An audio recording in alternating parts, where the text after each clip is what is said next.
जी तमाम देखने सुनने वालों को राना सरवर का सलाम मसनून कादर मुतलक आपको दुनिया आखिरत की कामरानियाँ अता करे। यार मुझे बड़ी हंसी आ रही है जो खान साहब को और शाहमूद कुरैशी साहब को सज़ा सुनाई गई है, और वर्करों से कारकुनों से भी कह रहा हूँ कि आप भी सब हंसे इस पर, खुशी मनाएं, जश्न मनाएं। वो दिया होता था, आजकल तो नौजवान नहीं जानते, तो मेरी उम्र के जो है वो जानते हैं। तो मिट्टी के तेल से घरों में जलाया जाता था या चिराग होता था, जब उसके बुझने का वक्त आता था ना तो एकदम से तेज हो जाता था। तो हम बच्चों को ना बड़े कहते थे कि जल्दी से इसमें तेल डालो, और बाज़ औक़ात हमसे तेल लेट हो जाना तो उसने बुझ जाना। ये जो इस अचानक इनकी बुखलाहट है ना, ये इनकी शिकस्त की अलामत है।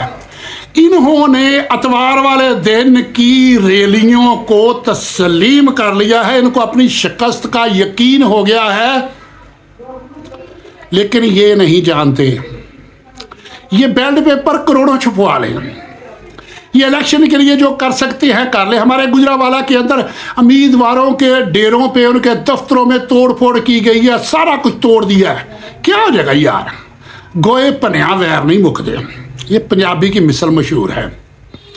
और यकीन करें, इस पर बस एक शेर मुझे याद आ रहा है, बेड़ी कागज़ां दी बंदर मला बड़िया, अन्ना कलिया पार लगावणे नूं, गिदड़ कचरियां दी राखी बहा दिता, रंडा कलिया साग करावणे नूं।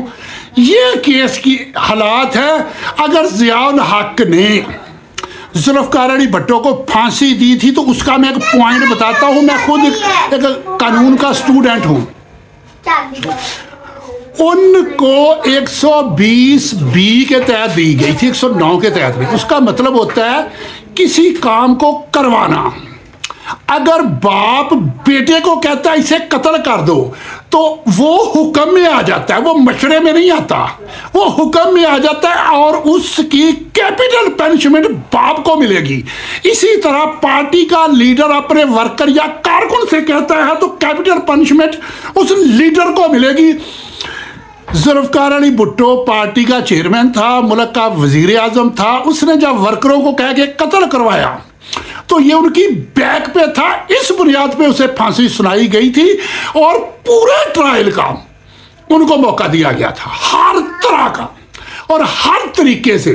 जारी तौर पे कोई ऐसी गेम नहीं हुई थी जो अब हो रही है।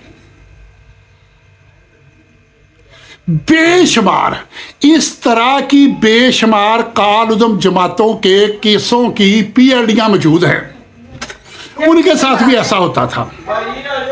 ये जिनको आज तक कौम दहशतगर्द समझती रही, जिनको आज तक कौम गलत समझती रही, ये अमल करके अवाम को ये बता रहे हैं कि जिनको तुम गलत कहते थे वो भी तुम्हारे जैसे थे, तुम उन जैसे हो, तुम एक जैसे हो। जब ये लोग देखेंगे कि यार हमारे अंदर तो कोई ऐसा मसला नहीं, जब हमें भी वैसे ही ट्रीट किया जा रहा है, इसका मतलब कि वो भी हमारी तरह मासूम और मजलूम थे। मैं अदारों के सरबराहान से एक पाकिस्तानी होने की हैसियत से, अपने वतन से मोहब्बत की वजह से बार बार रिक्वेस्ट कर रहा हूँ, खुदारा अपने अमल पे थोड़ा सा गौर करो, थोड़ी सी तवज्जो दो। लेकिन पता नहीं ये बदनसीबी हमें कहाँ तक ले जाएगी। ये बदकिस्मती है इस कौम की, या इसे कह लो कि खुशकिस्मती है इस कौम की कि अब छटकारे का वक्त आ गया है बातिल कुफ्तों से, अब जान छुड़ाने का वक्त आ गया है। ओ भाई, करोड़ों आवाम एक तरफ, बड़े बड़े बुज़दिलों को मैंने दलेर होते देखा है। ये जो चंद दर्जन पूरी हुकूमत को तिगनी का नाच नचाया करते थे, मैं ऐनी शाहिद हूँ, वो भी इन लोगों जैसे थे, इसी तरह ही डरते थे, डंडे पुलिस के देख के ऐसे छुप जाया करते थे। लेकिन जब उनके पीछे करके, उनको पकड़ के, उनको मार के और उनको तंग कर के उन्होंने उनको दहशतगर्द बना दिया। यही काम अब हो रहा है। जब किसी के जान के दुश्मन बन जाओ, जब किसी के वजूद को तकलीफ़ें दो, जब उसका माली नुकसान करो, तो बिल आखिर क्या होता है? तांग आमद बजांग आमद। खुदारा खुदारा खुदारा डुलिया बेरां दा कुछ नहीं बिगड़िया। अब भी हमारे अदारे अगर होश के नाखन ले लें तो अब भी मुल्क में अमन कायम रह सकता है। इस वक्त कौम पुरसरात पे खड़ी है और उनको नज़र आ रहा है कि किधर हमने गिरना है। तो खुदारा मैं पीटीआई के वर्ग मैं यार खुश हूँ, यकीन करो मुझे बड़ी खुशी है।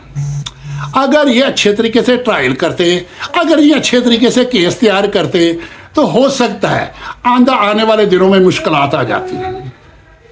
मैं बार बार जो बता रहा हूँ, जुल्फकार भुट्टो का पूरा केस मैंने पढ़ा हुआ है। उसको हुक्म देने में सजा सुनाई गई थी। पार्टी का सरबराह होने की वजह से, मुल्क का वजीर आजम होने की वजह से वो हुक्म का दर्जा रखता था, इस वजह से उसको सजा दी गई थी। मशवरा नहीं था उसका हुक्म था। तो अब जो है ना, जो खान साहब के साथ हो रहा है, इससे खान साहब की बेगुनाही साबित हो रही है कि खान करप्ट नहीं है, उसने गलत नहीं किया, कोई गैर कानूनी काम नहीं किया। अगर किया होता तो उसके ऊपर आज कोई दुरुस्त मुकदमा बनता। आप 8 तारीख तक इंतज़ार करो। अगर 8 को हक छीन लिया गया तो फिर लाए अमल देने के लिए बहुत सी कुव्वतें तैयार बैठी हैं। मैं भी अपना फ़र्ज़ 8 तक समझता हूँ। जो मैं बार बार अदारों से रिक्वेस्ट कर रहा हूँ वो 8 तक की है। जब 8 को वोट का बुत टूटेगा, बेशुमार ताकतें कमान करने के लिए, अवाम के साथ चलने के लिए, इनको साथ लेके इनकलाब लाने के लिए तैयार बैठी हैं। उनको कोई काम नहीं है माँ सिवाय इसके कि वो नज़रें जमाए बैठे हैं इस सिस्टम और निज़ाम पे कि ये सिस्टम और निज़ाम नाकाम हो और हमारी इंट्री हो। और जब उन लोगों की इंट्री होगी फिर इनकलाब है। कोई जुगनू सितारा संभाल रखना, मेरे अंधेरों की फ़िक्र छोड़ो, बस अपने घर का ख्याल रखना।